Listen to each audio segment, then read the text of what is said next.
For the longest time, I really just hated getting chickens in the spring, and a lot of it was just because of the constant upkeep of the brooder, and they stunk, and I really didn't want them in the house. It was just a lot of work to take care of these tiny little birds. I was able to find a new brooder system that I use, and it's helped me so much that right now we're to the point that we've had these new chicks for 3 weeks now, and I've had to fill their water one time, and they've just been taking care of themselves. Let's check it out. So if you look on your local marketplace, whether it be Facebook, KSL, Craigslist, whatever it might be, look up plastic totes or IBC totes. You can find these for about $20 online wherever you look.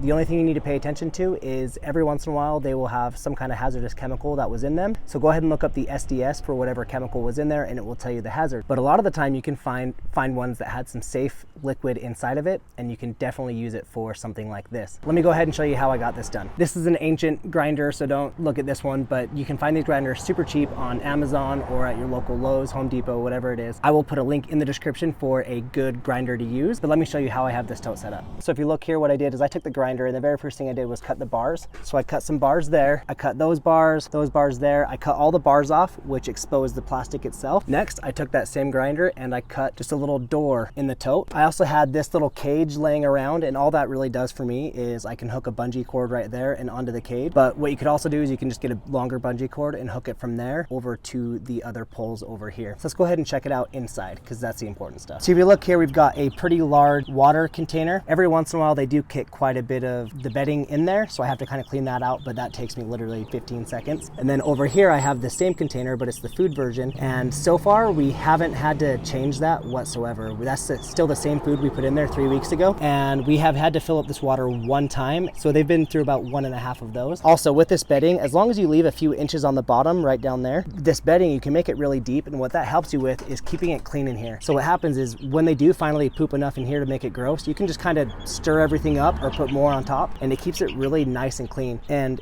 this tote is big enough for these birds to where they don't make it dirty in a day like you see with some of the brooders that you have indoors. We haven't changed this bedding a single time since we've had these birds, and if you look around, there's not really a whole lot of droppings or anything like that. There's a little bit of wet bedding right there, but all that is from me taking it out of there and putting it in there. So it stays extremely clean, there's no smell, the birds love it, and the best part about it, let me show you. We have their light coming through the top of the tote right here, and then it comes and we just wrap it around the bars right there. And what that allows me to do is raise and lower the light. And then also, we don't keep this tote inside, we actually keep it in our garage. It actually stays pretty cold in our garage. Our garage is made entirely out of metal, so it's not very insulated, but this tote stays out in the garage. And when it starts getting warm, kind of like it is today, what we do is we just get a seedling mat thermostat with the probe, and we hook it up underneath the light. We hang the probe down there right under the light, and then we set the temperature that we want, so that way you're not cooking your birds. But as you can see, birds are perfectly healthy. They're loving it in here. Clean, it's organized, it's easy to use, and you don't have to keep it inside. If anyone has any questions on how exactly we set this up, if I didn't cover everything for you, go ahead and leave a comment down below. I promise I will get back to you. But this is super easy to set up. It'll last you for years and years and years. And what we actually did during the winter, we used this for a goat house. Even though the chickens weren't using it at the time, we were still able to repurpose it elsewhere. These totes are amazing, and